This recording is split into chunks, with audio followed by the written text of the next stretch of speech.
Bendiciones en Cristo. En este día arrancamos nuestra cuarta clase sobre esta clase denominada la historia primigenia.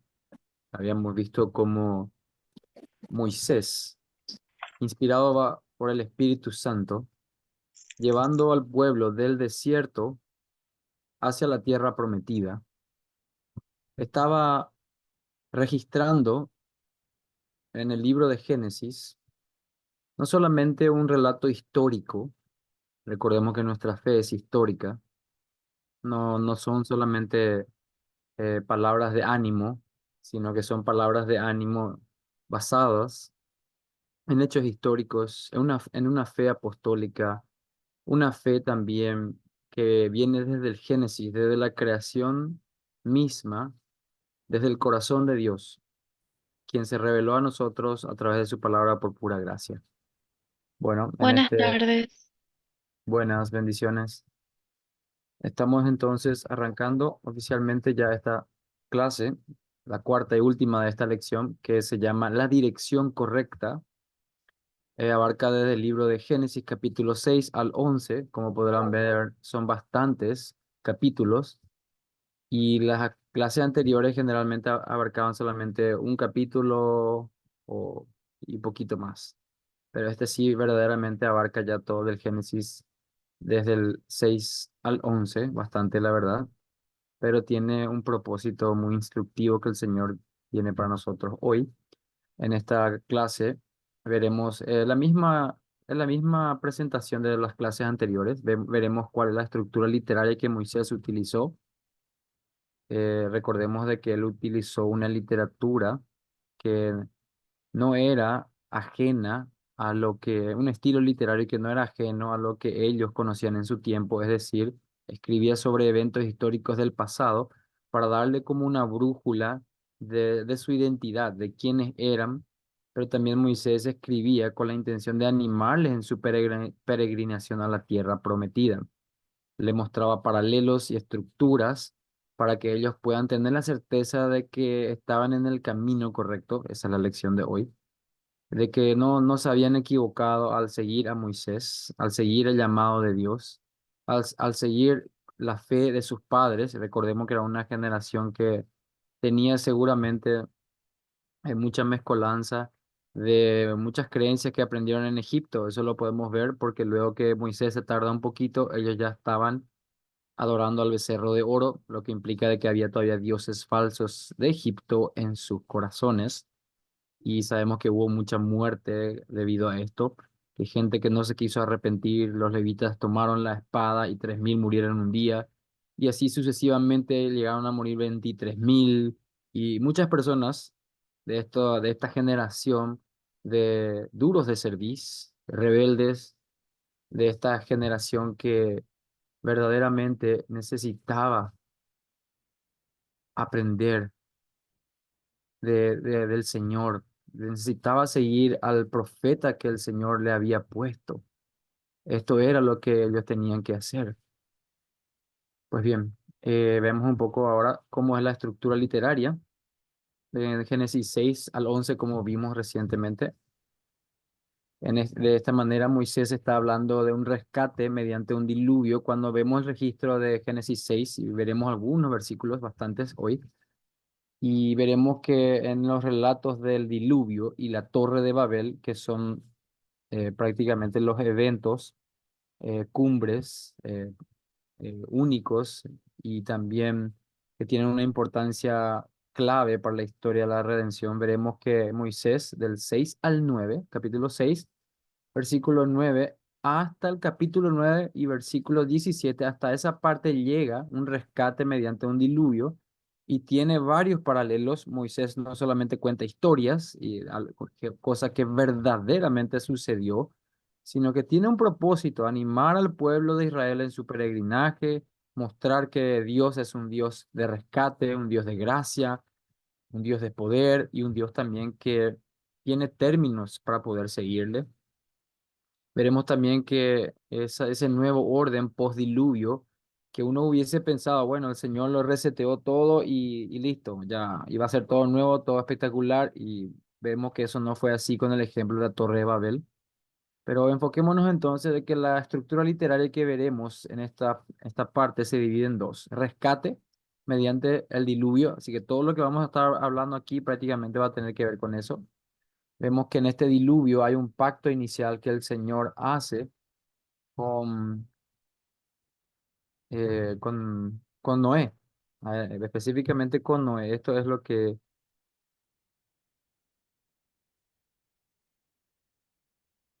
hace el Señor a través de su pacto noético, como le conocemos en el estudio de los pactos. Cuando vamos un poco a Génesis, capítulo 6,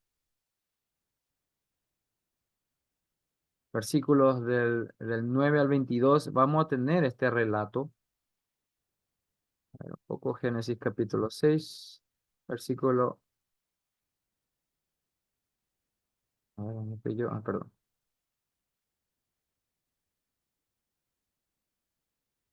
Versículos del 9 al 22. Tenemos el relato como Noé empieza a construir el arca, que era, el Señor habla de él como un varón justo, perfecto en sus generaciones y que Dios caminó con Noé. Habla también de su descendencia, habla también de cómo la tierra estaba muy corrompida en su tiempo, habla también de que había mucha violencia, ese es un tema recurrente que Moisés también está mostrándole al pueblo del Éxodo, de que la violencia que había también en Egipto era un tema recurrente de donde el Señor le estaba rescatando. Eso ya habíamos visto anteriormente. Ahora bien, también, a ver, hasta el 22 tenemos toda la narración. Aquí en el 18 dice, más estableceré mi pacto contigo y entrarás en el arca tú, tus hijos, tu mujer y las mujeres de tu hijo contigo. Y de todo lo que vive de toda carne, dos de cada especie meterás en el arca para que tengan vida contigo, macho y hembra serán, de las aves según su especie, y de las bestias según su especie, y de todo reptil. Bueno, aquí vemos entonces el pacto noético. El Señor se reserva un remanente para él. Dios es un Dios de familias, un Dios de comunidades, no es un Dios individualista como en la cultura que hoy vivimos, que a veces se habla mucho de mi salvación personal, pero cuando vemos que el Señor manifiesta la salvación, siempre hay una conexión en familias o generaciones. Adán y su posteridad, Noé y su posteridad, Abraham y su posteridad, y así sucesivamente, David y también lo que es su posteridad, Moisés y también el pueblo que él representaba, y así también Cristo y su simiente espiritual, ¿verdad? Entonces nosotros siempre vemos, así como Hechos, en el libro de los Hechos, capítulo 2 el apóstol Pedro decía, ahí está la promesa para ustedes, y no solo para ustedes, sino para vuestros hijos y para todo aquel que el Señor llamare. Es decir, de que el Señor siempre ha sido un Dios de pacto y un Dios de pacto con familias. Eso es muy importante en un tiempo tan individualista como en el que vivimos hoy. Ahora, en Génesis 6:13 dice que el Señor tomó una decisión drástica de poner fin a todo lo que vivía en la tierra a causa de la violencia. Y sabemos que lo que había en el corazón de los hombres en ese tiempo era de continuo solo el mal, dice su palabra. Pero él también dice que va a establecer un pacto y un pacto con Noé, como acabé de leer, ¿verdad? Con él y su familia. Esto es lo que el Señor estaba haciendo en este pacto inicial en el capítulo 6 del versículo 9 al 22, estamos viendo la estructura literaria que el Espíritu Santo, guiando a Moisés y también para edificación del pueblo hacia el Éxodo, recordándoles la historia primigenia, pero también para nosotros hoy y también para la iglesia primitiva, es decir, la iglesia de post-Cristo, en esos primeros siglos también se vieron beneficiadas de eso y vamos a ver después cómo Pedro utilizó estos pasajes, esta historia primigenia para alentar también a los creyentes de su generación, de la generación del apóstol Pedro. Bueno, aquí vemos un pacto perenne, donde también un pacto perpetuo, es decir, que duraría. El pacto noético sigue en vigencia, no fue abolido. ¿Qué significa eso? De que el Señor prometió de que la tierra ya no sería destruida más por agua, sino que en el día del juicio final, ahí vendrá Cristo, ahí vendrá su reino siendo consumado. Esto trae tanto consuelo para nosotros hoy, que no nos alarmamos por esa cosmovisión ambientalista que siempre está tratando de causar estragos y tratar de decir de que el mundo está colapsando, el planeta se está destruyendo, que ya no vamos a tener suficiente comida, oxígeno, la capa de ozono y muchas cosas más. Es cierto que hay problemas, es cierto que tenemos que tener una mejor mayordomía, pero también es cierto que el Señor en su providencia cuida su creación y como prueba de ello dejó un tipo de sacramento, diríamos un recordatorio visible, un signo y sello visible de este pacto que es el arco iris. Así que eso a manera de recordar qué tipo de pacto es lo que el Señor ha hecho esto. En lecciones futuras veremos con más detalle lo que es el pacto noético y veremos cómo es una administración del pacto de gracia. Por hoy ahí le di un pequeño adelanto de lo que vendrá más adelante. Bueno, dice el Señor, mientras la tierra permanezca, no cesará, es decir, no va a parar. Muchas cosas que el Señor menciona en este versículo está prometiendo de que Él tendrá cuidado, de que su providencia estará a cargo. Así que no nos dejemos guiar por discursos de esta generación de mucho movimiento, se le conoce como el Greenpeace, que es la paz verde, diríamos que es una forma de llamarlo, donde hay mucha gente que no quiere hablar, entre comillas, de religión, pero quiere hablar de cuidemos al planeta, quiere hablar de cuidemos de esto, de aquello, de los animales, etcétera. Esa mayordomía está muy bien, pero cuando se vuelve el centro de tu cosmovisión, cuando se vuelve tu identidad, tu razón de ser, tu religión, porque toda tu devoción está ahí, hay un problema serio, hay idolatría. Romanos 1 adoraron a la creación antes que al creador. Cuidado ahí.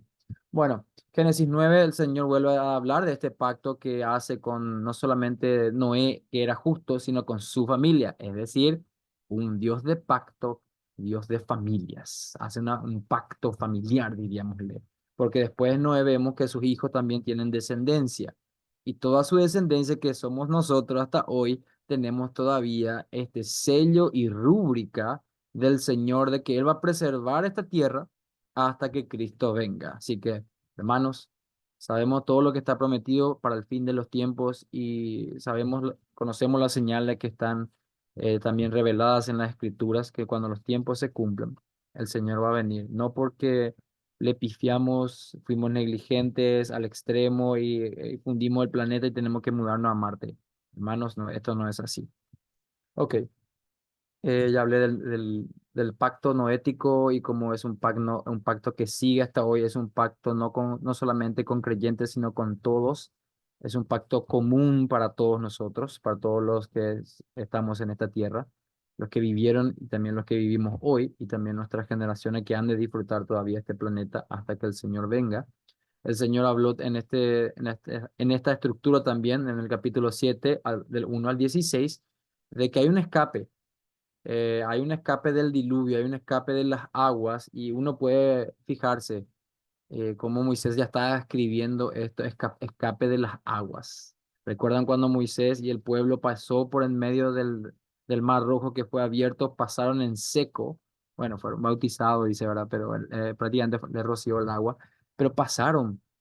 Escaparon del agua, no así los egipcios, los soldados egipcios que venían detrás de ellos, los impíos. Así que hay algo que el Señor le estaba hablando a ellos, le está hablando en términos que ellos iban a reconocer esta estructura, cosas que ellos vivieron en su vida, como el Señor les libró de las manos de los egipcios, como escaparon de ese mar rojo que era prácticamente como un diluvio por el cual ellos cruzaron, una obra milagrosa del Señor y le está diciendo que esto ya había pasado antes con Noé, cuando el mundo cuando hubo un cataclismo a nivel global, no local, sino no global, donde vino y exterminó prácticamente todo lo que existía, pero excepto esta familia, la familia de Noé y también los animales que el Señor decidió preservar. Eso en cuanto al escape del diluvio. Y vemos ahí también salida a tierra seca. Vemos entonces de que Noé también, eh, Moisés contándole al pueblo de Egipto esta salida a tierra seca, de cómo Noé llegó a tierra seca, cómo el Señor le guardó de ese cataclismo mundial, global, este diluvio. Y de la misma forma, un israelita que estaba escuchando esta historia tendría que haberse sentido identificado, motivado, animado, que el Señor le sacó de esa tierra donde estaba, que era el mundo, Egipto, y ciertamente sí le llevó por el desierto, pero el final, el destino final no era el desierto, sino la tierra prometida. Tierra seca, sí, pero tierra prometida. Penosamente sabemos qué pasó con ellos. Cuando aquí viene el punto más clave, dice, Dios se acuerda. En el capítulo 7 versículos del 17 al capítulo 8 vemos donde el Señor se acuerda de su pacto con Noé. Él le da una comisión de que construya el arca, suba y espera el diluvio, predique el evangelio, viene el diluvio, un cataclismo mundial, una muerte masiva, y luego cuando la cosa estaba más fea en esa tormenta, viene un viento recio que rescata a Noé y a su familia y al arca de todos los que estaban dentro de esa arca. Sabemos que esa arca tipifica a Cristo, ¿verdad? En Él está la salvación, Él es nuestra arca. Pero el Señor guarda a Noé, se acuerda del pacto que hizo con él, no lo deja morir en ese diluvio, porque si eso hubiese continuado, no hay barcaza que aguante. Verdaderamente el Señor le dio las medidas, le dio todo para que aguante hasta ese momento donde Él le iba a librar y se acordó de su pacto. No era para que siga eternamente rondando por los mares a los océanos desbordados. Génesis 8, 1, ahí está el versículo bíblico de lo que estábamos hablando, que se acuerda de su pacto, que envía el viento recio para que disminuyan las aguas. Este es el Dios providencial que tenemos, que nos guarda de las tormentas de nuestra vida, de que nos da la solución, de que nos da el apoyo, de que Él está siempre con nosotros. Moisés estaba hablando de un hecho histórico para animar al pueblo de Dios y nosotros también podemos hacer esto al ver estos episodios y vemos el principio bíblico que trasciende esto, un Dios proveedor, un Dios del pacto que hace pacto con su pueblo. Y nosotros somos el pueblo del nuevo pacto en Cristo. Entonces, la estructura literaria nos habla de este rescate a través de Noé para bendición de él, de su familia y su posteridad. Y sabemos que de su posteridad vendría la semilla o la simiente o la descendencia de la mujer, Eva, que se había prometido en el Génesis 3:15. Hermanos, al final esto no se trata de Noé, esto no se trata de su descendencia, esto se trata de Dios que había prometido que vendría Cristo de esta línea, de este árbol genealógico, y preserva a su pueblo no por ellos en sí mismo o por cualquier virtud o moralidad que hubieran tenido ellos. Sí, dice que Noé era justo, pero el propósito principal no es que salvó a Noé, por ser obediente, por ser buenito, no. El propósito principal, el hilo conductor de toda la historia de la redención es que Cristo vendría como la cabeza del pacto, nuestro representante federal de este pacto de gracia que el Señor estableció, que inauguró, que activó después de que Adán y Eva cayeron de su pacto de obras. Bueno, perdón. Nuevo orden. Ya vimos entonces en la primera parte del capítulo 6 al 9 hay una estructura que Moisés está usando intencionalmente para hablar del rescate mediante el diluvio. ¿Qué pasó después del diluvio? El Señor reseteó todo esto y uno hubiera pensado, bueno, cuando uno resetea algo es para que salga mejor, para que vuelva al estado original. Así lo hacemos con las maquinarias que tenemos a veces. Pero ¿qué pasó en este nuevo orden? Génesis 9, de ahí hasta el 11 capítulos, vemos que aparecieron los hijos de Noé y también apareció la derrota de Babel. Estos son los grandes, diríamos que uno habla de genealogías, que son importantes porque la tierra se estaba repoblando, había relaciones entre estas personas, había prosperidad, había multiplicación y de ahí sabemos que empezó a pasar porque había todavía pecado remanente. Y luego sabemos que eso llegó a su punto culminante en la Torre de Babel y la arrogancia plena que ellos establecieron en ese tiempo queriendo llegar al cielo. Bueno, hablando entonces de los hijos de Noé, es importante que dividamos esto en tres partes. Hay un encabezado, hay distinciones y hay distribución. Vamos a empezar un poco por las distinciones. ¿Quiénes eran estos hijos? Vamos a distinguir los unos de los otros. Cuando hablamos de los hijos de Noé, tenemos que decir de que, a ver un poco, dice aquí, y despertó Noé de su embriaguez y supo lo que le había hecho su hijo más joven y dijo, maldito seas Canaán. Ok, ahí ya tenemos entonces Canaán o Cam, el primer hijo que fue maldito, que recibió una maldición por lo que había hecho. Dijo más, bendito por Jehová mi Dios Sem, de ahí sabemos que viene el famoso tema semita, que a veces se dice antisemita cuando se dice algo en contra de la nación judía. Bueno, ahí viene el hijo de Sem, Cam y luego aparece Jafet. Entonces ahí tenemos los tres hijos y tenemos que hacer esta distinción de los hijos de Noé. Y después tenemos que ver cómo se distribuyeron ellos dentro de la tierra, cómo es que el Señor fue ubicándolos. Ahí tenemos a los jafetitas, a los semitas y a los camitas, es decir, o que luego también se conoció como Canaán. Ahí tenemos los tres hijos, las tres descendencias, cómo fueron esparciéndose en todo este territorio. Y estos hijos de Noé, que formaban prácticamente parte del nuevo orden después de que hubo el diluvio, eran ellos tres. Entonces, ¿qué es lo que hicimos recién? La distinción entre ellos y también dónde estaban ubicados. Y luego vemos que aparece Babel en la estructura que vamos a estudiar. Enseguida vamos a ver el significado de todo eso. Pero vemos que al principio vemos una humanidad unida. Uno pensaría, wow, ya hubo el diluvio, ahora se le ve más unido que nunca, pero a veces eran unidos ¿para qué? Para la maldad, para la arrogancia, para la impiedad. O sea que la descendencia de esta gente, de los descendientes de Noé, al final terminó otra vez desviándose del propósito del Señor. Pareciera ser de que no aprendieron otra vez del cataclismo mundial, de que el Señor lo reseteó todo y volvieron otra vez a recurrir en esos pecados. Ya en la parte final, en Génesis 11, hay una humanidad dispersa. Así es como empieza la historia de Babel. Hay un contraste. Estaban súper unidos al principio, pero al final súper separados. Y veremos por qué. ¿Cuál era el plan de la humanidad que estaban tan unidos, tan juntos? ¿Cuál era su plan? ¿Era algo bueno? No. Era su orgullo, su vanidad, su tecnología, su idolatría. No era a dar adoración al Dios verdadero, no era glorificarle con su trabajo, con la obra de sus manos, sino una autonomía perniciosa, malvada, que intentaba robarle la gloria a Dios. ¿Y cuál era el plan divino que el Señor tenía para ellos? Esto también vemos cuando el Señor vio todo esto, que lo que ellos estaban súper unidos, que tenían un plan malvado. ¿Qué es lo que el Señor vio y planeó que terminó resultando en la separación de todos ellos? Dios desciende a ver lo que ellos estaban haciendo. Y cuando habla de desciende, dice que viene y mira a sus criaturas. Él siendo creador del universo, viene a ver qué está haciendo su pueblo.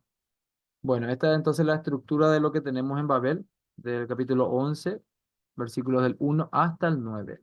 Estamos todavía en la estructura, todavía no entramos en el significado, aunque ya di algunos adelantos ahí. Había un nuevo orden después. ¿Por qué se llama nuevo orden? Después del diluvio. ¿Qué es lo que estaba pasando? Había una compleja interacción humana, compleja, es decir, no simple. Se estaban relacionando entre ellos y para mal. Y estaban desafiándole a Dios con esta estructura que ellos estaban armando, pero el Señor viene y los humilla mostrando de que Él es soberano, su victoria por encima de cualquier tipo de intento de robarle su gloria.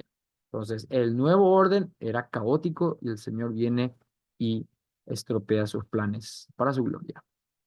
Hasta ahí la estructura literaria. ¿Alguna consulta que haya sobre cómo Moisés eh, estructuró todo esto?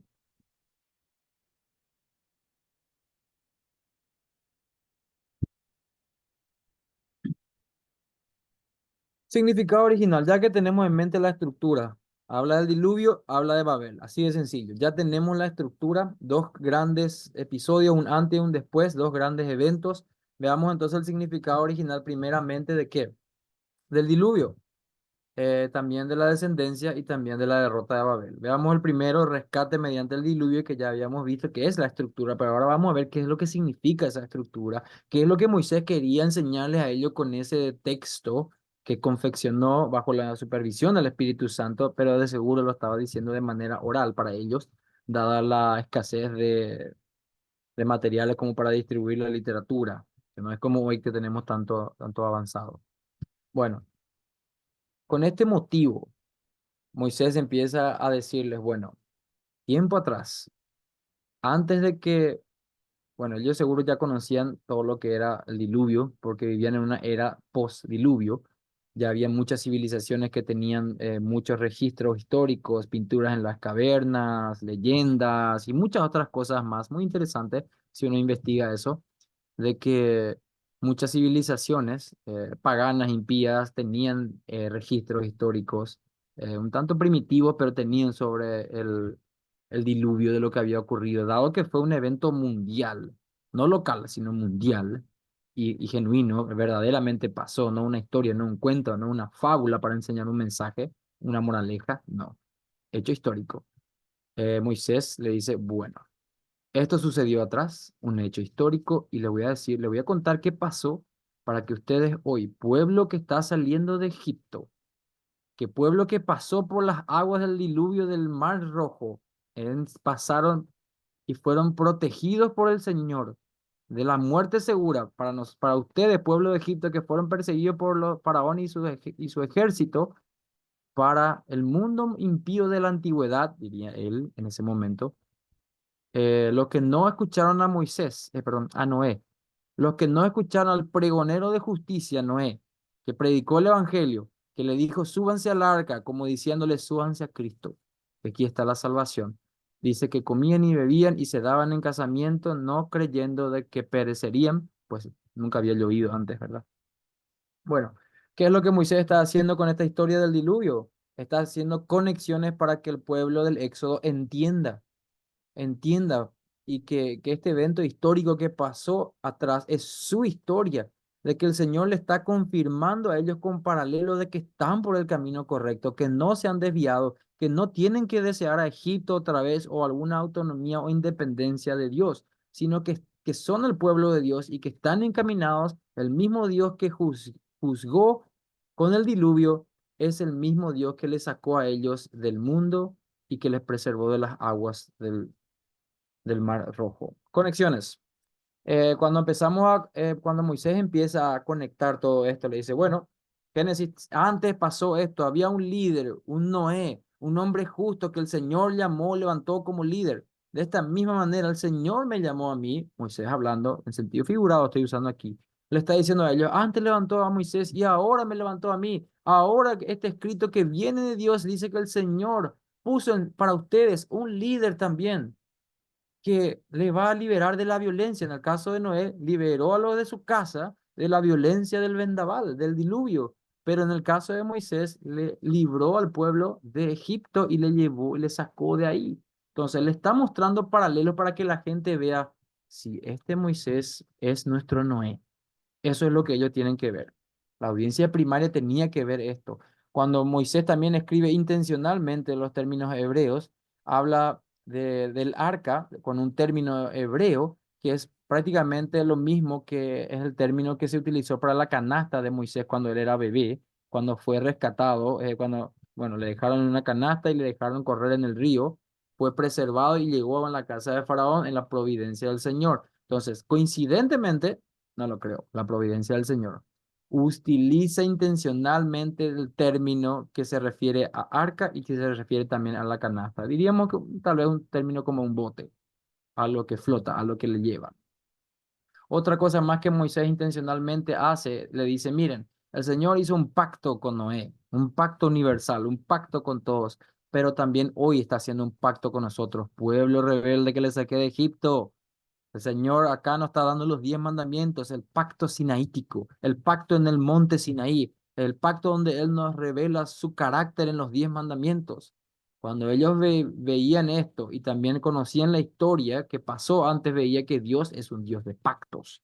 Entonces, esto es lo que está pasando. Estas son las conexiones que está usando Moisés para animarles a ellos. Le está diciendo que hubo un juicio por las aguas, de la misma manera que hubo un juicio también a, a Egipto. Esto ya conocemos muy bien, también cuando también habla de viento, recordemos que el Señor envió un viento para rescatar a Noé cuando estaba en medio de la tormenta para que las aguas bajen. De esta misma manera, en el Éxodo, en el capítulo 14 21, también habla de cómo el Señor le sacó a ellos de esta manera.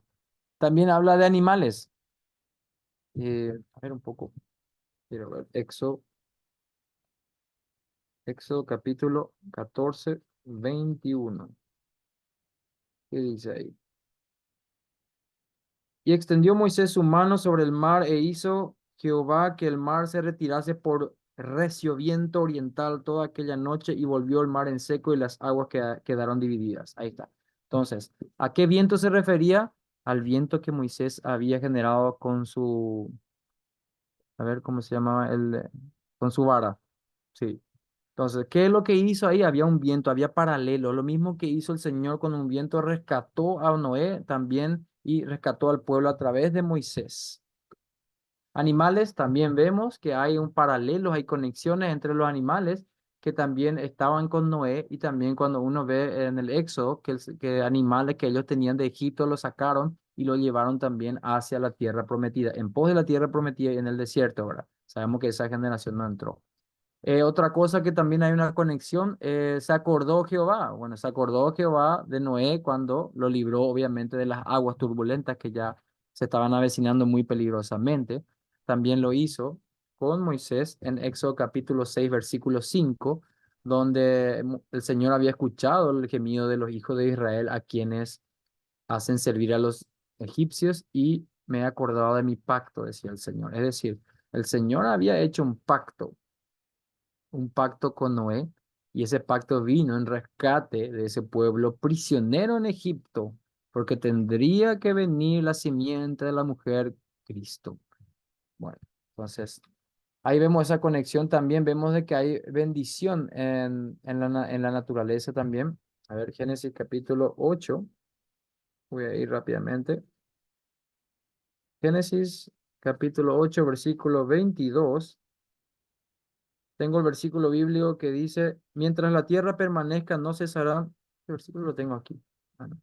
Esto ya habíamos leído. Mientras la tierra permanezca, no cesarán la sementera y la siega y el frío y el calor, el verano, el invierno, el día y la noche. Bueno, aquí vemos entonces el Señor preserva a su naturaleza por su, bendice la naturaleza de la misma manera como lo hizo, como dijo en el tiempo de Moisés en Deuteronomio, capítulo 11 versículo 12. ¿Qué dijo ahí el Señor? ¿Cuál es el paralelo? ¿Cuál es la conexión?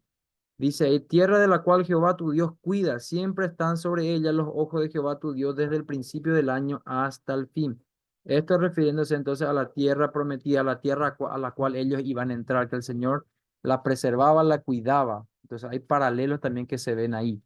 Esas fueron las conexiones entonces que Moisés estaba haciendo entre Noé, su persona y las obras que también pasaban.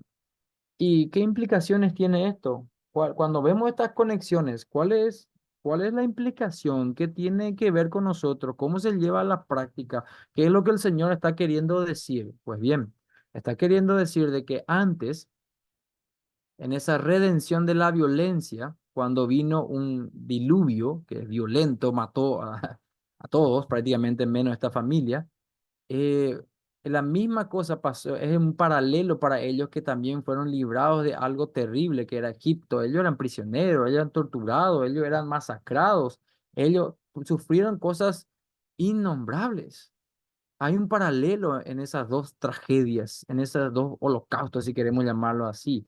Pero el Señor rescató a a una familia para preservar la humanidad. Y vino un nuevo mundo y también lleno de bendiciones, porque el agua cesó y el Señor hizo un arco iris mostrando de que ya no destruiría el mundo otra vez por agua. De la misma manera, esas promesas se comparan como el Señor le estaba diciendo a ellos, le estoy sacando de lo peor, como un diluvio era para ustedes, un diluvio de tormento, de esclavitud, de pecado, de idolatría que había en Egipto y le estoy llevando a la tierra prometida en un mundo de bendiciones. Ese es el paralelo, esa es la implicación que el Señor que estaba usando a Moisés y la literatura del Génesis que él estaba escribiendo para que ellos aprendan, para que sean animados a esto. Bueno, eso entonces, ¿por qué le enseñó el diluvio? Ahí ya sabemos por qué. Para que ellos comparen cómo el Señor les rescató de Egipto y cómo le está llevando a la tierra prometida, de que están yendo por el camino correcto, que no se han equivocado al seguir a Moisés, porque Moisés es un Noé que le rescata del diluvio, que le rescata de Egipto y le lleva a el nuevo mundo, a la tierra prometida. Esa es la implicación final de por qué Moisés escribió, o mejor dicho, narró la historia del diluvio universal. ¿Hasta ahí vamos bien? ¿Alguna consulta?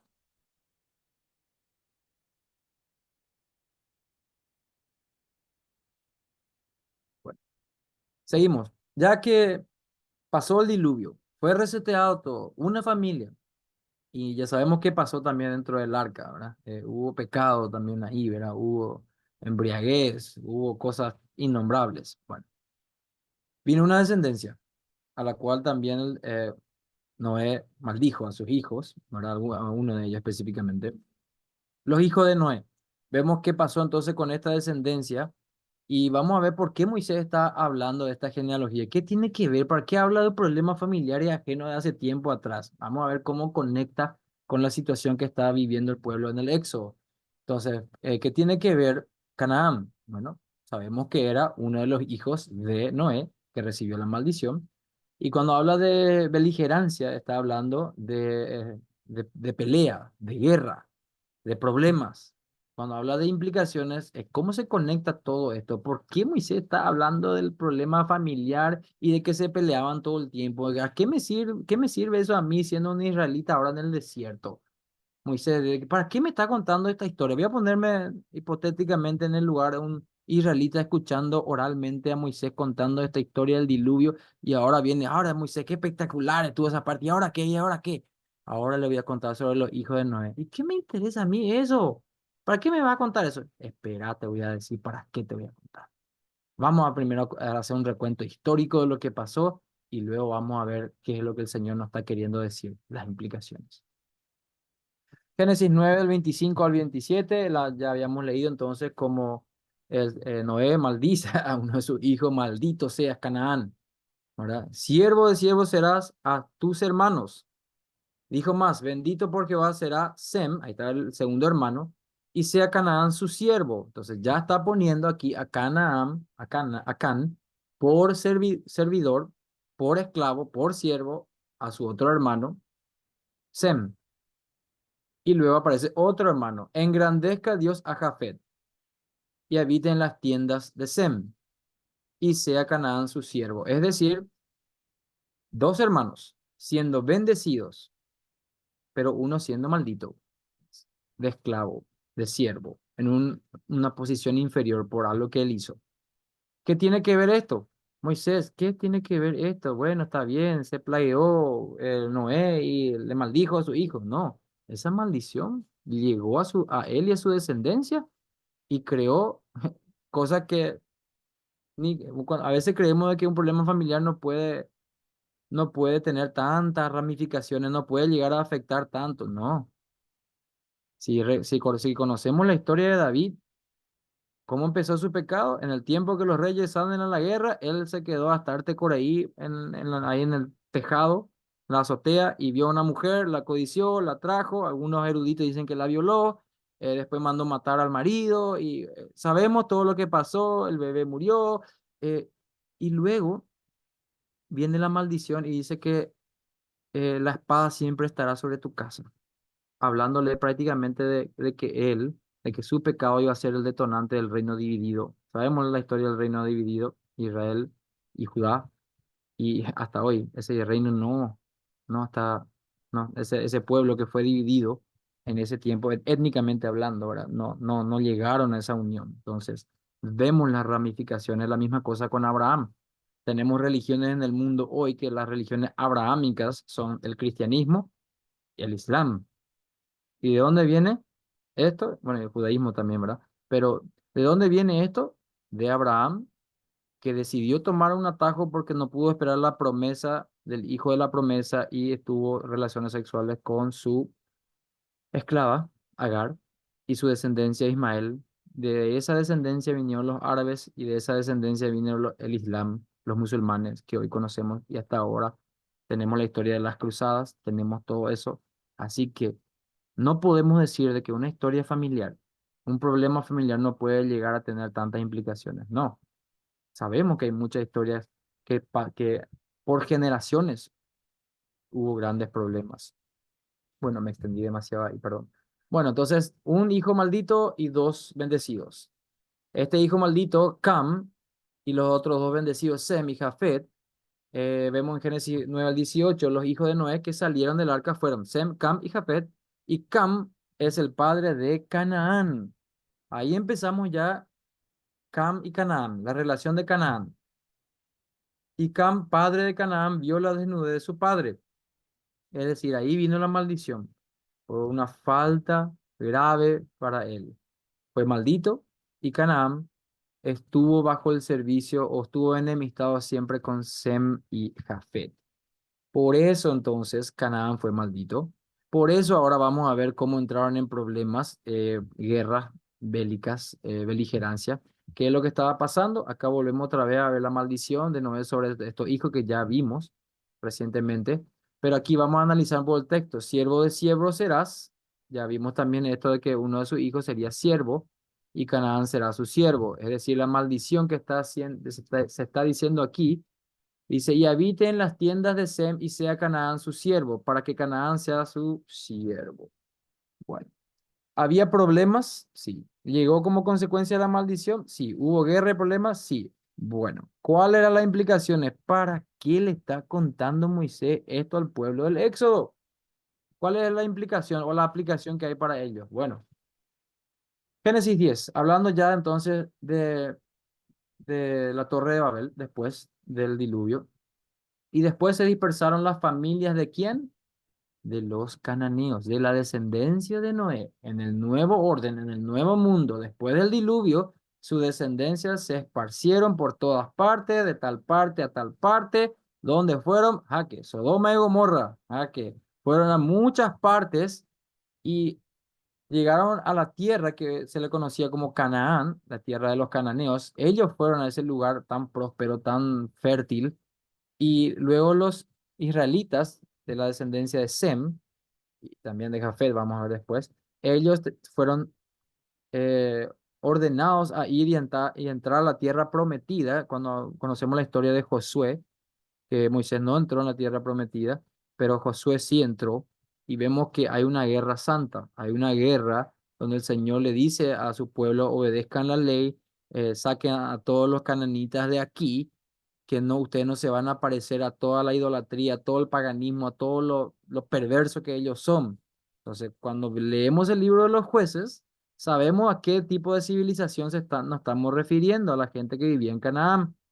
Bueno, y es terrible las cosas que pasaban ahí, idolatría, cosas terribles que no quiero ni empezar a nombrar. Pero bueno, si lee el libro de los jueces, va a saber de qué hablo. Entonces, ¿para qué le está diciendo todo esto Moisés? Le está diciendo, fíjense, ustedes, al igual que los hijos de Noé, estos hijos de Noé tenían que ir, Sem y Jafet, tenían que ir hacia la tierra prometida, a conquistar la tierra prometida. ¿Y quién estaba en la tierra prometida? Canaán. ¿Qué era lo que tenían que hacer las personas que estaban bajo el comando de Moisés, los que estaban en el desierto? Obedecer a la ley para luego ir a entrar a la tierra prometida en fe. Pero por incredulidad no entraron a la tierra prometida. No entraron con la generación de Josué y compañía. Bueno, esa generación entró a la tierra prometida para dar guerra a la descendencia de Cam. Entonces le está contando de dónde viene, le está dando ya un anticipo de la guerra, de la conquista a la cual el Señor le está llevando. El Señor le está llevando a un pueblo rebelde, está en el desierto y va a quedar ahí por 40 años, pero le está diciendo, tenemos que ir a la tierra prometida, ahí es el donde el Señor quiere que vayamos y vamos a ir a encontrarnos con los descendientes de Cam, en Canaán. Va a haber guerra, ellos son nuestros siervos, el Señor nos ha dado victoria sobre ellos. ¿Recuerdan Josué y Caleb? El informe que trajeron era optimista, no fatalista como el informe de los otros 10 espías de las otras tribus que fueron totalmente cobardes y también quisieron amotinarse y persuadir al pueblo de volver a Egipto. Terrible. Por eso se quedaron 40 años en el desierto, porque su informe al ir y a ver la tierra prometida y al volver y traer y persuadir a una gran población, a toda esa generación que adoraba a los egipcios, que amaba a los egipcios, ahí encontraron otra vez la excusa perfecta. Informe de 10 fatalistas, de 10 cobardes, de 10 que no creían en la fuerza y en las promesas del Señor. Esto es lo que está pasando entonces cuando Moisés está escribiendo esto. Bueno, eso en cuanto a lo que se refiere a los hijos de Noé, el significado. ¿Preguntas hasta aquí?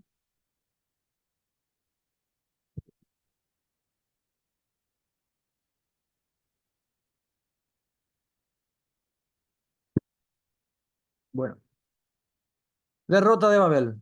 Ya sabemos entonces la descendencia de Noé. Canaán, nación, iba a ser siervo. ¿De quiénes? De Sem y Jafet, nación bendecida por Dios, que iba a entrar a la tierra prometida para llevar la victoria. ¿Qué pasa en Babel? Derrota de Babel. ¿Para qué Moisés le está contando ahora un nuevo episodio sobre Babel? Bueno, cuando hablamos entonces de Babel, hablemos de tres cosas. De la ciudad, de la victoria y también cuáles son las aplicaciones para ellos en ese tiempo. Todavía no hemos aplicado para nosotros hoy, eso vamos a ver después en las aplicaciones, en la tercera parte de esto. Vemos entonces cuando hablamos de la ciudad de Babel, estamos hablando prácticamente lo que sería después Babilonia. Y si conoce un poco del Antiguo Testamento, sabe que Babilonia la grande, Babilonia la terrible, Babilonia la enemiga del pueblo de Dios, Babilonia el mundo. Entonces estamos hablando de que Babel, la Babel primigenia, la Babel original, esa ciudad que se gestó después del diluvio, era el centro de la civilización en ese tiempo. Entonces, a eso nos referimos con la ciudad. Primero ubicamos quién era Babel, cómo empezó esa ciudad y en qué se convertiría después. Bueno, Victoria, Victoria, veamos un poco. ¿Qué es lo que el Señor qué estaba pasando en la Torre de Babel? Bueno, estos habitantes se reunían porque la palabra Babel para ellos significaba juntos, unidos, no esparcidos.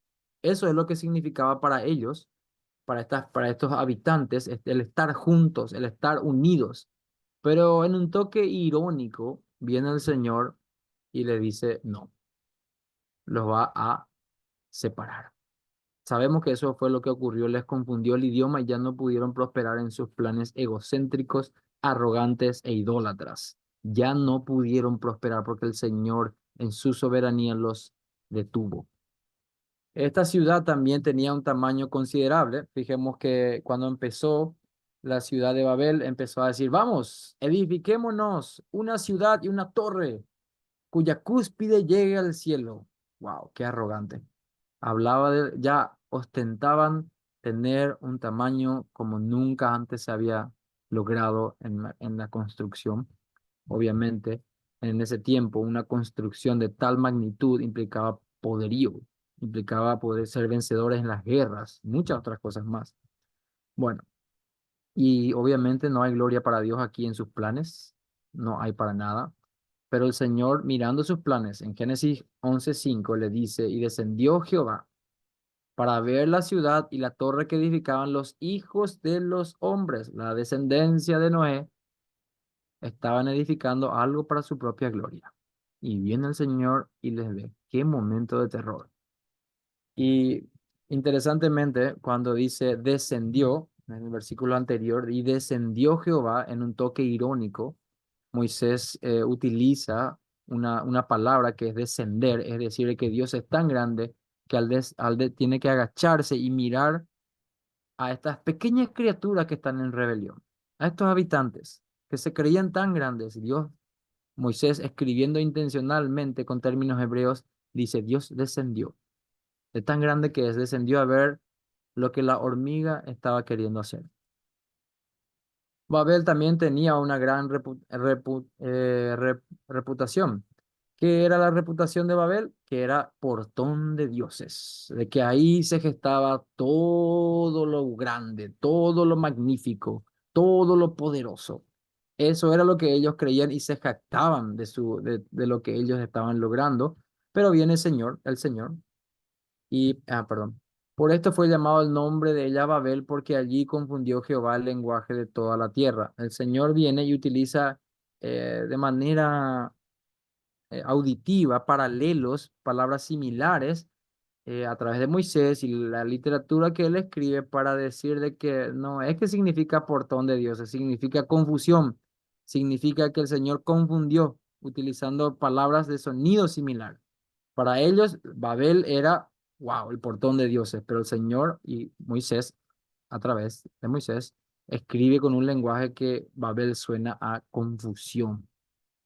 Entonces su reputación termina, en vez de ser portón de dioses, termina siendo un lugar de confusión. El Señor los humilla. Hay victoria divina sobre esta arrogancia humana. ¿Cuáles son las implicaciones? Bueno, ya sabemos que era Babel, una ciudad que luego se convertiría en Babilonia. Sabemos también que el Señor humilló a esta gente en Babel, hasta por el nombre, el tamaño y más. ¿Y qué tiene que ver eso con el pueblo de Israel que estaba escuchando esto? Bueno, Deuteronomio 1:28, este pueblo es mayor y más alto que nosotros, las ciudades grandes y amuralladas hasta el cielo. ¿Quién dio este reporte? Los 10 espías que llegaron después de ir a ver la tierra prometida y traer los frutos de la tierra y dar el reporte a Moisés y a Aarón, trajeron esto. ¿Qué estaban haciendo? Estaban comparando, ahí vemos que dice amuralladas hasta el cielo. El lenguaje que utiliza Moisés para ellos que están en el desierto, que reciben este informe de que en Canaán, descendiente de Canaán, ¿verdad? De Cam, hay una civilización tan grande, tan fuerte, que tienen incluso algo parecido a lo que hubo en la antigüedad en Babel.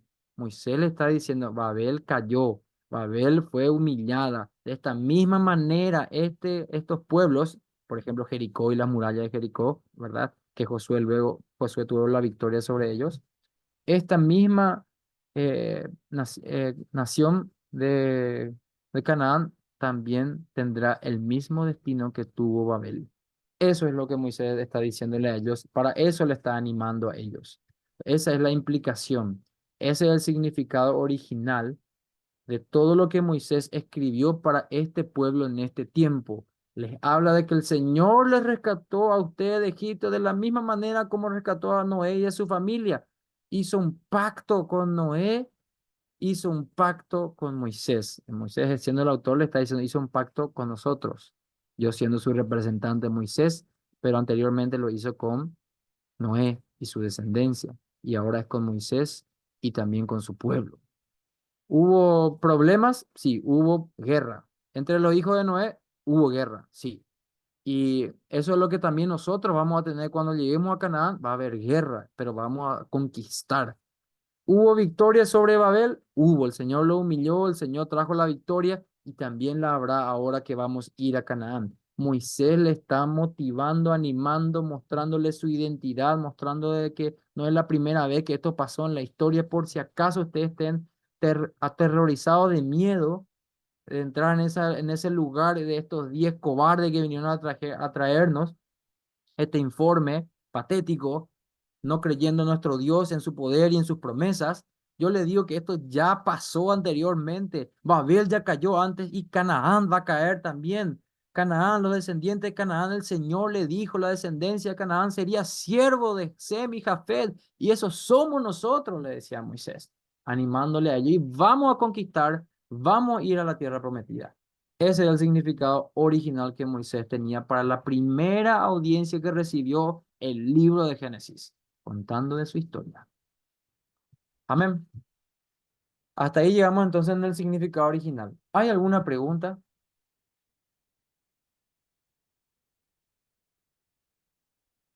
hasta aquí?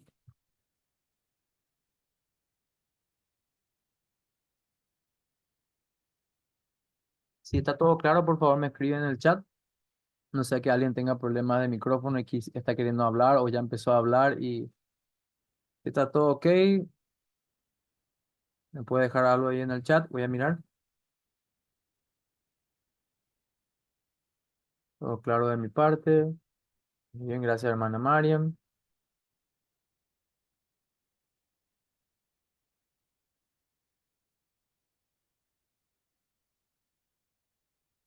Hasta este punto, entonces, vemos la estructura literaria intencional de Moisés. La próxima vez que leamos sobre el diluvio, vamos a saber para qué estaba escribiendo Moisés. No vamos a divagar, no vamos a tirar teorías locas, ¿no? Sino que vamos a saber cuál era la intención original del autor y eso nos va dar a nosotros integridad bíblica, autoridad moral para enseñar también con los principios de la palabra de Dios, sea niños, adolescentes o adultos, porque tenemos bien claro quién escribió y para quién escribió y con qué motivación escribió. Sabemos entonces ya ahora el significado original, que fueron el pueblo de Dios que estaba en Egipto, perdón, en el desierto, recibiendo este mensaje de Moisés, un mensaje divino antes de entrar a la tierra prometida. Y uno diría, wow, habiendo escuchado todo esto, y a Adán y Eva, ahora también esta historia de Noé y también la Torre de Babel. Uno diría, wow, seguro que fueron motivados, animados. ¿Cómo uno no pudiera entender esto? Hermanos, no es de todos la fe. Hermanos, ellos no entraron. Esa primera generación no le fue suficiente todo esto que el Señor le dio como un medio de gracia. No entraron a la tierra prometida. Creyeron al informe de estos 10 espías que trajeron un mensaje de terror y no de confianza, un mensaje de fatalismo, de pesimismo, de negativismo, socavando la soberanía de Dios, socavando su plan, socavando sus promesas, dejando o echando por tierra. A eso me refiero cuando digo socavar. Echando por tierra que Dios le había sacado de la peor nación del mundo y la más poderosa. Y ahí querían volver. Ahí querían seguir sus caprichos. Ahí querían rebelarse a sus líderes. Ahí no querían el menú de Dios. Y cuando se le mostró la tierra prometida, dijo, esto, pico, es la tierra prometida, no gracia. Para esto nos trajiste, Moisés, a morir acá. 40 años quedaron ahí por esa rebelión, por no haber creído, por incredulidad, dice el libro de Hebreos. Porque lo mismo hace después el libro de Hebreos en el Nuevo Testamento. Le dice a aquellos que están retrocediendo, deslizándose hacia atrás, no sean como aquellos cuyos cuerpos quedaron en el desierto por incredulidad, sino que hay un reposo para nosotros en la tierra prometida. Descansen en Cristo, porque ahí es donde tenemos que ir. Listo. Bueno, no habiendo ninguna consulta sobre la estructura literaria y el significado original, voy a pasar ya a la guía de aplicación. Bueno, creyentes en el siglo XXI y en Paraguay, muy lindo toda esta historia, pero ¿qué tiene que ver conmigo? ¿Cómo se aplica hoy en el siglo XXI? ¿Dónde yo estoy aquí en la historia de la redención? Bueno, vamos a ver enseguida cómo algunos autores del Nuevo Testamento para la iglesia que fue inaugurada en ese primer siglo, la iglesia fue inaugurada, cómo ellos vieron estos textos de la historia primigenia, cómo fueron de ánimo para ellos. Porque nosotros estamos aquí en el medio, en la continuación, esperando que la consumación de qué? Del reino de Dios. Todo lo que hemos visto hasta aquí siempre tiene el tema macro más amplio del reino de Dios. Desde el jardín empieza el reino de Dios y va hasta el Apocalipsis. Y ahora estamos en la continuación. Nosotros, creyentes del siglo XXI, estamos ¿dónde? En la continuación del reino de Dios. En el ya inaugurado el reino de Dios, pero todavía no consumado. Ya, pero todavía no. Estamos en esta tensión de que ya arrancó el reino de Dios, ya fue inaugurado, ya somos santos, ya somos creyentes, de gloria en gloria, pero aún no hemos sido glorificados totalmente, aún no hemos sido totalmente santificados, aún hay pecado todavía en nosotros, sino que aún el reino de Dios no fue consumado, donde todos nuestros enemigos han sido vencidos, el mundo, Satanás y la carne, aún no. Estamos en la continuación, en la tensión, en un momento redentor muy tenso, en el ya, pero todavía no. Bueno, veamos entonces cómo se aplica todo lo que vimos en la historia primigenia con lo que respecta al diluvio y a la Torre de Babel. ¿Qué tiene que ver eso con la inauguración del reino? Bueno, cuando hablamos de la inauguración del reino, estamos hablando de que hubo un pacto y también hay victoria. Cuando hablamos de pacto, estamos hablando de que el pacto, nosotros estamos después de la cruz aquí, en el nuevo pacto, pero antes de eso había una dominación extranjera.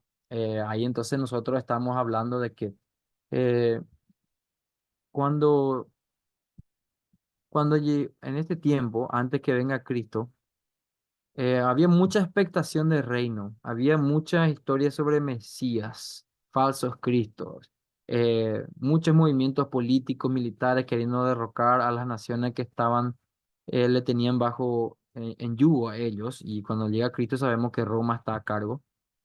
Y nosotros vemos de que el Señor había dicho de que iba a venir un nuevo pacto, de que hubieron intentos de recuperar, pero no fueron exitosos, y de que iba a venir un nuevo pacto. Esto se profetizó ya en Jeremías. Jeremías, viendo lo caótico de la situación en ese tiempo, él profetiza esto diciendo, he aquí vienen días. Es decir, que estos días no estaban todavía para él, y él va a hablar de la inauguración del reino, y va a hablar de que viene Cristo con un nuevo pacto, en los cuales haré un nuevo pacto con la casa de Israel y con la casa de Judá. Fíjense la distinción que hay ahí, casa de Judá y casa de Israel. El reino estaba dividido, el reino no estaba unificado, pero Jeremías dice, esto ya no va a ser más, esto va a ser unificado, va a ser un nuevo pacto, va a ser algo nuevo, y ya no va a ser lo que hoy estamos teniendo, decía Jeremías para su tiempo.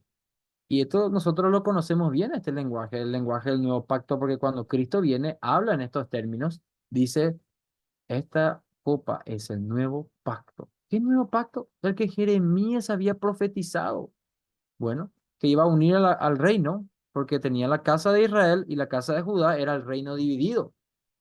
Pero viene Cristo a unificar este reino, a inaugurar el reino y a unificar todo por su sangre que es derramada. Es decir, viene el Mesías a restaurar el reino. El reino estaba dividido, la casa de Israel y la casa de Judá, dividido. Viene Cristo a unificar, viene un nuevo pacto. Todo se trata al final del reino de Dios, y el nuevo pacto tiene que ver con eso. Es la unificación, es el Redentor, es el Rey que viene. Su reino es inaugurado cuando Él dice, el reino de Dios se ha acercado a ustedes, arrepiéntanse y crean en el Evangelio. ¿Qué es el Evangelio? Las buenas nuevas de la persona y obra de nuestro Señor Jesucristo, que Él vivió la vida perfecta que yo no he podido vivir, de que Él obedeció completamente a los 10 mandamientos, fue íntegro, sin pecado, impecable, y que murió por mí, resucitó y ascendió y está sentado hoy en su trono como rey y reina, y ha de venir nuevamente para consumar su reino. Entonces, nosotros creyentes del siglo XXI, cuando vemos esta historia primigenia, vemos de que nosotros, al igual que Moisés, que salió de Egipto con el pueblo en pos de la tierra prometida, nosotros también hemos salido del mundo en pos de la tierra prometida. Y esto es solamente a través del nuevo pacto en Cristo Jesús, un reino unificado, no dividido. Eso es lo que tenemos entonces. A eso se refiere con el pacto, con el nuevo pacto que es en Cristo Jesús. Moisés había profetizado un profeta mayor que vendría después de él. Cuando Cristo se transfigura, en un momento, él resplandece su gloria, estando Pedro y los demás ahí, aparece Moisés también y Elías, que representando a los profetas, y Moisés representando a la ley, porque el Antiguo Testamento se llamaba la ley y los profetas. La ley, Moisés, representante, y Elías, los profetas. Vemos entonces de que aún Moisés había profetizado a este gran varón, este gran profeta que habría de venir, y vino, y en el monte de transfiguración apareció el mismo Moisés. Y Elías también, que estaba en un tiempo del reino dividido. Bueno, eso en cuanto a pacto. ¿Qué es lo que el reino inaugurado promete? Victoria. ¿Qué es lo que dice Colosenses 2:15? Y despojando a los principados. Pablo, hablándole al pueblo en Colosa, le dice, hey, el Señor, usted está en medio de tanta porquería, de tanta intelectualidad, de tanta corriente filosófica acá, allá, pero el Señor ya exhibió a todos estos principados, a todos estos enemigos espirituales, a todos ellos lo exhibió públicamente en esa cruz, porque pues, la cruz es locura para el mundo, pero es poder de salvación para todo aquel que cree en Cristo Jesús, que es la sabiduría encarnada. El principio de la sabiduría es el temor de Jehová. El Señor vino y humilló a los sabios de este mundo y dio la sabiduría espiritual a los mansos, aquellos que son como los niños, como los tales. ¿Qué es lo que el Señor nos está hablando entonces de esta victoria? ¿Qué tiene que ver la historia primigenia? Había una victoria que Moisés le estaba diciendo al pueblo de Egipto, que salió de Egipto, el pueblo del Éxodo. Hay victoria en la tierra prometida. Esa tierra prometida, a ese reino a donde vamos, ese es el reino de Cristo. Obviamente lo que él tenía en esa época era una especie de sombra, de fotografía, de, de algo que habría de venir, un tipo. Pero lo que viene después, lo real, es el reino de Cristo consumado. Ya no una sombra, ya no una foto, sino lo real. En el Antiguo Testamento sabemos que se sacrificaban animales derramando su sangre para mostrar una sombra de lo que habría de venir, Cristo su sacrificio, pero cuando Él viene, viene lo real. Entonces, en este reino inaugurado tenemos pactos, sí, y tenemos victoria, victoria en Cristo Jesús. Ahí está el tema, el común denominador. Bueno, ya habiendo visto la inauguración de este reino, cómo es aplicado, ahora veamos un poco cómo esto nos afecta a nosotros hoy en la continuación. Cuando hablamos de bautismo, entonces estamos hablando de sacramento, estamos hablando de que es un sacramento, un signo y sello del pacto de gracia. Y vemos que esta continuación hay bautismo y hay conflicto espiritual. ¿Por qué vamos a hablar del bautismo? ¿Qué tiene que ver el bautismo? A veces se cree que el bautismo es solamente un testimonio de mi fe, de lo que yo hice, de lo que yo creí, pero el bautismo verdaderamente apunta a una ordenanza, perdón, a un sacramento del Señor, de sus promesas, de sus pactos, del pacto de gracia, que Él le plació mostrar un plan después de que Adán y Eva cayeron, un pacto de gracia. En este sentido, el apóstol Pedro trae a colación lo que pasó en el tiempo de Noé en el diluvio. ¿Y qué es lo que dice? Dice, cuando una vez esperaba la paciencia de Dios en los días de Noé, mientras se preparaba el arca, en la cual pocas personas, es decir, 8, fueron salvadas del agua.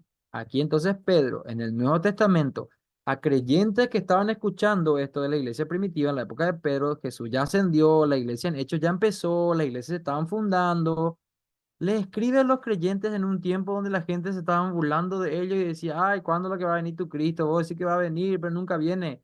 Mentira. Pedro les trae palabras de ánimo y de consuelo y les trae a colación la historia primigenia y les habla del agua, cómo fueron salvadas del agua. El bautismo que corresponde a esto ahora nos salva, dice Pedro, nos salva. Y a él están sujetos ángeles, autoridades y potestades.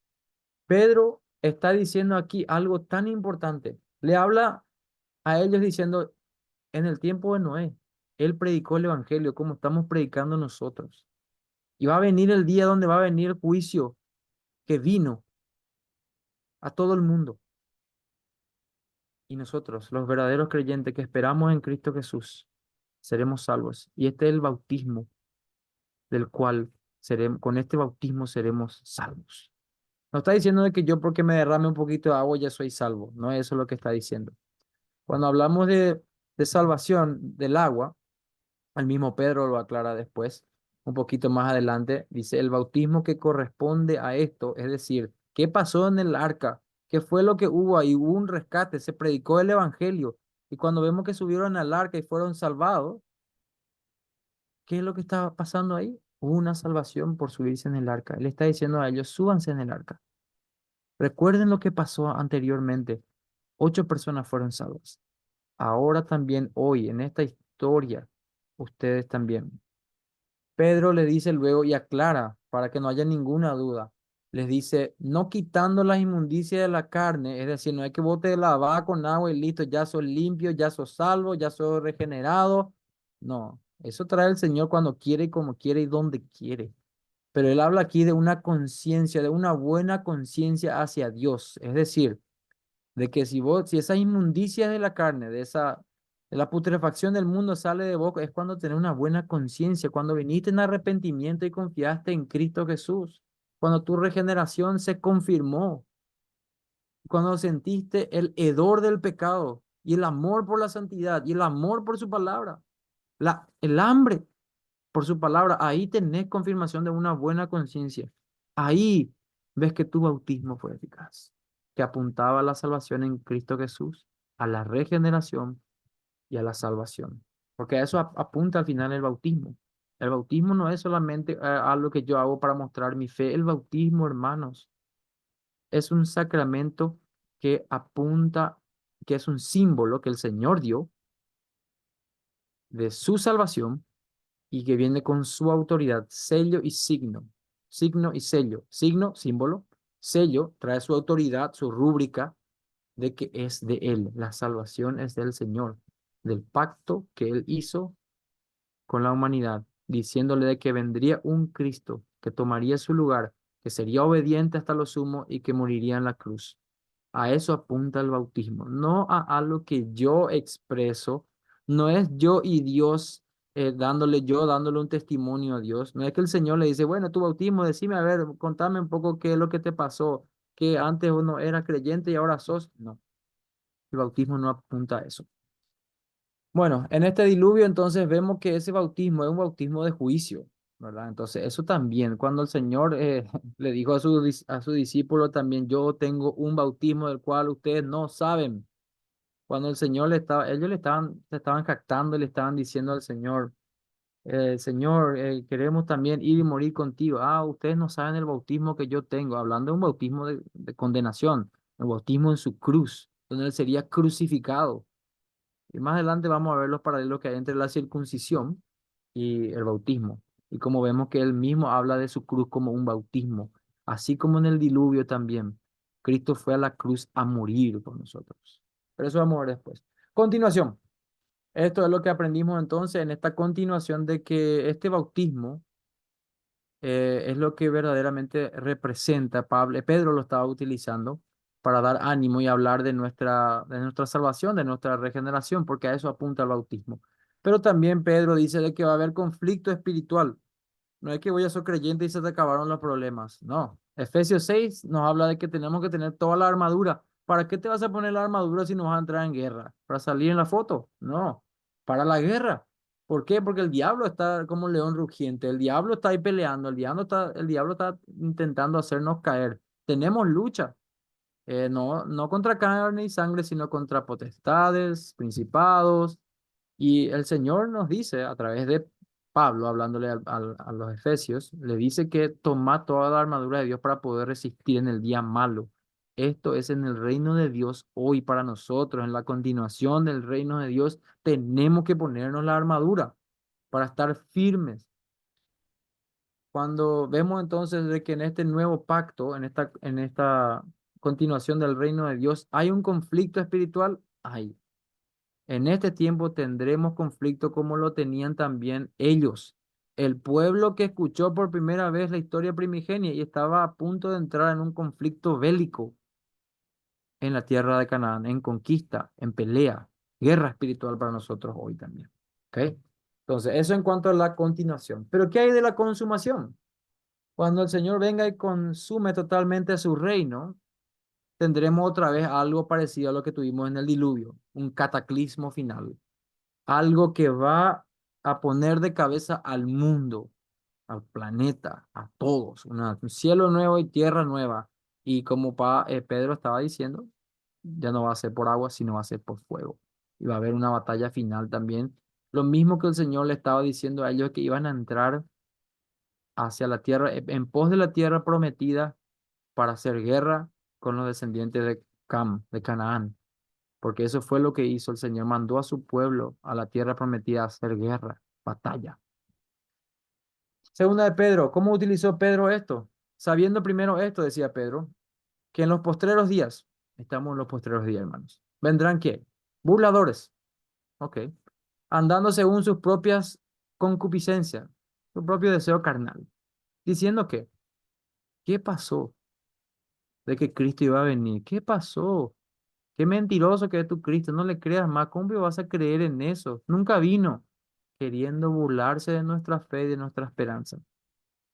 Pedro le dice a esta iglesia, porque desde el día en que los que provienen del agua y por el agua subsiste, por lo cual el mundo de entonces pereció anegado en agua.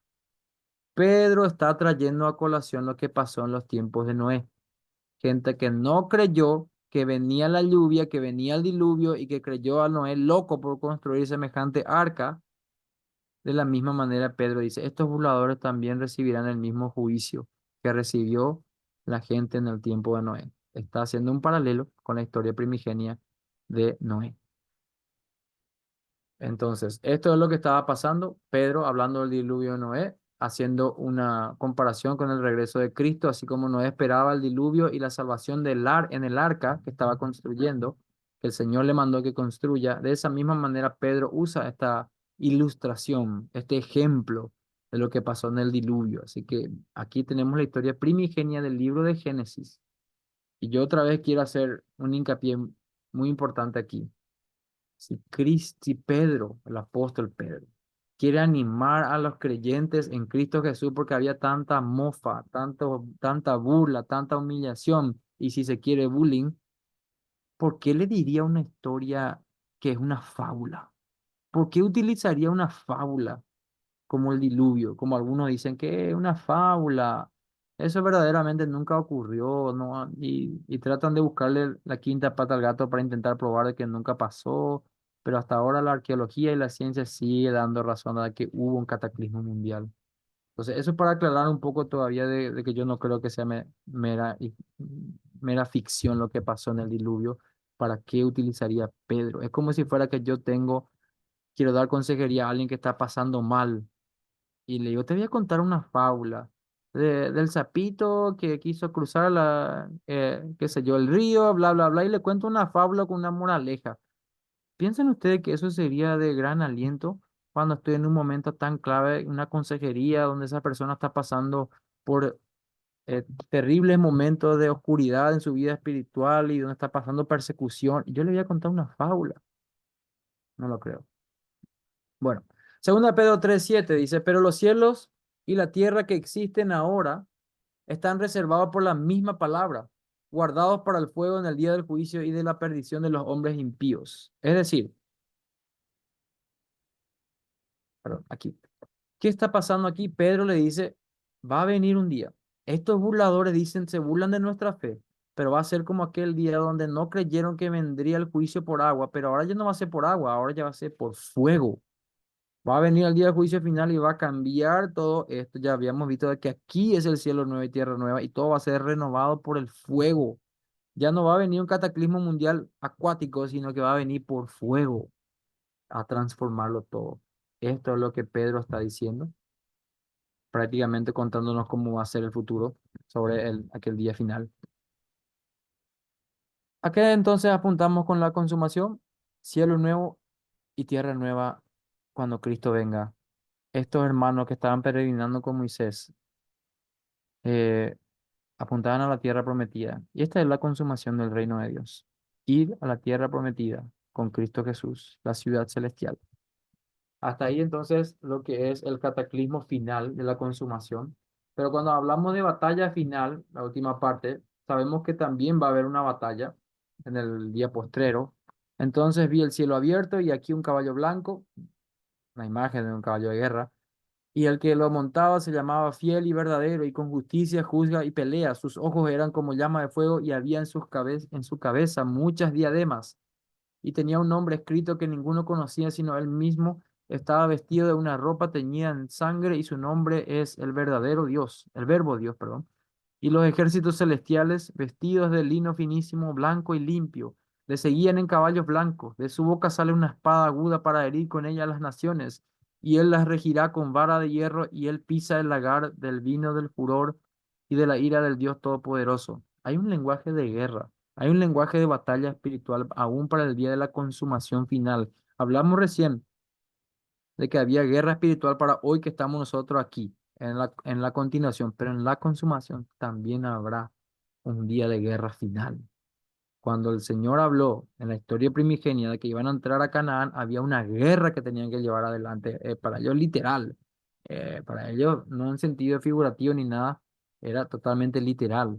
Hoy nosotros tenemos también una guerra espiritual, a veces también hay guerras bastante físicas, pero es más espiritual que otra cosa. Y en su vestidura y en su muslo tienen escrito este nombre: Rey de Reyes, Señor de Señores, hablando de que Él tiene la potestad para ganar esta guerra. En la consumación de la batalla final, el rey va a ganar. Rey de Reyes, un lenguaje que dice que Él tiene la victoria por cualquier otro tipo de autoridad, sobre cualquier todo tipo de autoridad, Él tiene la victoria. Entonces, hemos hablado entonces de la estructura literaria, del significado original y de la guía de aplicación. Rápidamente un repaso, vimos entonces la estructura literaria, de que había pactos, de que se había reiniciado todo, de que había un pacto perenne que no iba a pasar, que es el pacto noético, de que también ese escape del diluvio, que el Señor preservó a su pueblo, en este caso Noé y su familia, y de que Dios se acuerda de su pacto. Entonces, eso en cuanto al rescate del diluvio, pero también después del diluvio vimos sobre el nuevo orden, los hijos de Noé, vimos la diferencia que había entre Sem, Jafet y Cam, y la descendencia de Cam que fue maldita, pero de Sem y Jafet no fue así. Vemos también el intento de arrogancia de Babel en el nuevo orden mundial, que también quisieron levantarse contra el Señor, pero el Señor los humilló. Entonces, eso en cuanto a la historia primigenia. Y para los israelitas que estaban escuchando esto, veían todas las conexiones, violencia que hubo en Egipto, el arca, Moisés, así como vos fuiste preservado por el Señor en esa canastita, así también está usando el mismo lenguaje del arca. Sí, vemos que el Señor hizo un pacto con Noé. Moisés, el mismo pacto que hace Dios con nosotros hoy, el pacto sinaítico. Sí, vemos también cómo hubo un juicio por medio de las aguas. Sí, también vemos cómo hubo un juicio para los egipcios que intentaron perseguir al pueblo de Dios. Vemos también cómo el Señor envió un viento para preservar a su pueblo. Cuando Moisés abrió el mar rojo, vino un viento recio que obró la voluntad del Señor. También así en el tiempo que rescató a Noé en el arca, cuando las aguas fueron disminuyendo. También vemos de que había animales, para ellos que estaban llenos de animales que habían traído de Egipto, decía, wow, nosotros también tenemos muchos animales aquí como Noé lo tenían. Ellos veían conexiones en todo, es decir, todo lo que Moisés le estaba contando era relevante, práctico, no era una historia así alejada, que nada que ver, que me interesa, no, todo tenía conexión para ellos, todo era de edificación espiritual de aún que Jehová se acordó de su pueblo, se acordó de Noé, se acordó también de nosotros cuando le clamamos y estábamos en Egipto. Eso es lo que Moisés le hacía acordar en todo tiempo. Se acordó también de que hubo un nuevo orden después de la Torre de Babel. Y se acordó también de sus hijos y de la honra y la de la rebeldía. Moisés le está diciendo, no sean como el hijo Cam, rebelde, sino que sean como Sem y Jafet, que honraron a su padre. Que no sea también, ustedes no sean como los de Babel, que fueron esparcidos en su orgullo por querer saber mejor qué tenían que hacer y rebelarse frente a Dios. No sean como los habitantes de Canaán también que van a hacer que o nosotros vamos a entrar ahí y vamos a conquistarle porque el Señor está con nosotros. Moisés le estaba animando a ellos en todo tiempo que Israel tenía que comprometerse con esta guerra santa. No es que, vino el reporte de que son muy, muy grandes y sus ciudades son tan fortificadas, jamás vamos a tener la victoria por nuestros propios medios. Jamás el Señor te dijo que lo hagas con tus propios medios. Él pelea nuestras batallas, Él va adelante. Eso es lo que Moisés le estaba diciendo a ellos. Vamos a entrar a la tierra prometida. Sí, son grandes. Sí, tienen ciudades fortificadas y conocemos la historia de Jericó, pero el Señor nos va a dar la victoria. Él estaba animándoles a ellos a entrar a la tierra prometida. ¿A qué? A dar la guerra santa, a dar la guerra espiritual, a sacar a la descendencia de Cam, de Canaán, a sacarlos de ahí. ¿Para qué? Porque ese lugar era un lugar santo, un lugar que el Señor había prometido a su pueblo en el pacto que hizo con Abraham cuando formó ese lugar, en el pacto abrahámico. Le dijo, a ti y tu descendencia te daré esta tierra. Ese lugar también donde literalmente estaba el jardín del Edén, que también lo estudiamos. Ese lugar ahí tenían que ir a adorar. Para eso el Señor les sacó de Egipto. Pero ellos no quisieron entrar. Quisieron volver a Egipto. Querían volver a la comida de Egipto. No querían ir a dar la guerra santa. No querían pelear. Lo mismo puede aplicarse a nosotros hoy, ¿verdad? No quiere ayunar, no quiere orar, no quiere leer su Biblia, no quiere dar la batalla espiritual, quiere todo bendición, bendición y nada de lo que el Señor dice. Esto es lo que nosotros podemos aplicar a nuestras vidas hoy, de que Dios es un Dios de pacto, que rescata a su pueblo mediante Cristo, que es el nuestra cabeza federal del nuevo pacto. Hoy fuimos rescatados del mundo para venir a Cristo, a su iglesia.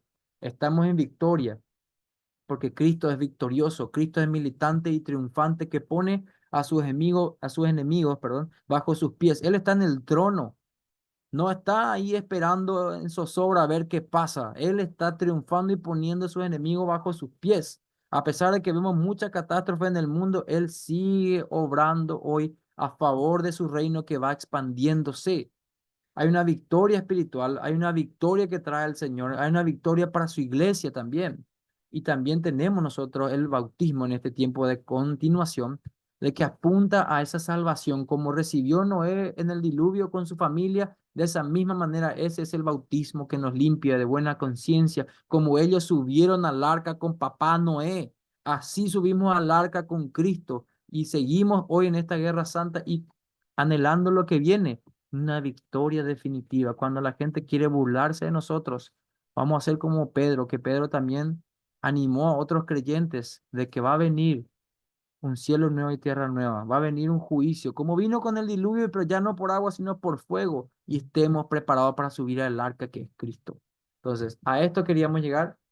Y esto es lo que el Señor tenía preparado para nosotros hoy para profundizar en su palabra en este curso de historia primigenia que hemos tenido el día de hoy. Quiero simplemente eh, decirles que ha sido un privilegio, un placer también compartir estas meditaciones con ustedes que son de gran edificación para mi vida, para la de mi familia y también el compartir el tiempo con ustedes, que quisiera interactuar un poquito ahora con ustedes, comentar, escuchar sus comentarios sobre el curso, eh, cómo, qué les pareció, cómo puede ser de utilidad para su vida práctica también.